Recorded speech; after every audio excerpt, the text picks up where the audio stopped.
गुल भाई खड़े हैं सर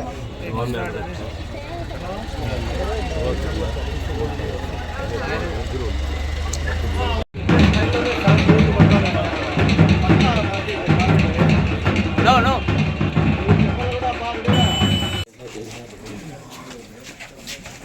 Complaint.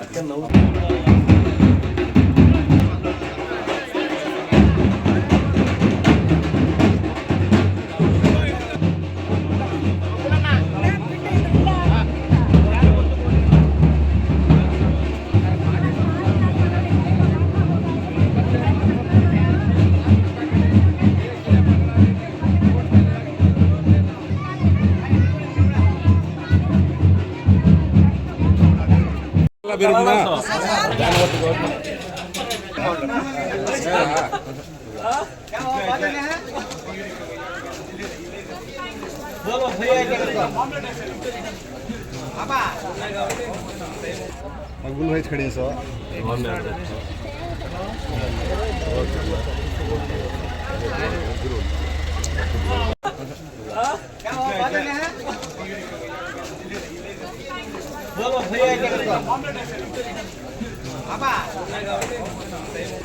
गुल भाई खड़े हैं सर ప్రచార నిమిత్తం కదిరి నియోజకవర్గం గాండ్లపెంట మండలంకి రావడం జరిగింది. పొద్దున్నే 7 గంటలకే మేము ఇక్కడికి వస్తే ఇక్కడ ఉండే ప్రజలు వాళ్ళు చూసి నేను చాలా ఆశ్చర్యపోయినాను. ఎందుకంటే దాదాపు 500-600 మంది ప్రచారానికి బయలుదేరికి రెడీగా ఉన్నారు. దీంతోనే తెలిసిపోతా ఉంది వచ్చే ఎన్నికల్లో ఈ జెండాలు ఎన్ని జత కట్టినాయో అన్ని ఇంకా వెళ్ళిపోతాయి. ఒకే ఒక జెండా వస్తుంది, అది వైఎస్ఆర్సీపీ జెండా అనేది లేదు. కాబట్టి రానున్న ఎన్నికల్లో ప్రతి ఒక్కరూ జగనన్న సైనికులు వైఎస్ఆర్సీపీ గెలుపుకు కష్టపడుతున్నారు. ఎస్పెషల్లీ గాండ్లపెంట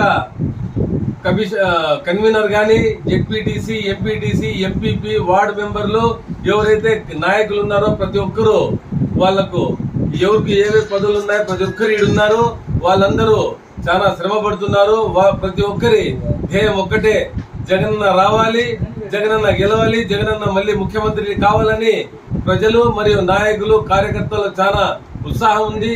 కాబట్టి ప్రతి ఒక్కరికి నేను విన్నవించుకుంది ఏమంటే వచ్చే ఎన్నికల్లో మేమందరం మళ్ళీ ముఖ్యమంత్రిని జగనన్న చేసుకోవాలని, నన్ను అసెంబ్లీకు పంపుతారని, గాండ్లపెంట ప్రజలు శాంతమ్మకు పార్లమెంట్ పంపేదానిలో వీళ్ళు ప్రధాన పాత్ర పోషిస్తారని నేను వాళ్ళందరి నుంచి నేను ఆశిస్తున్నాను.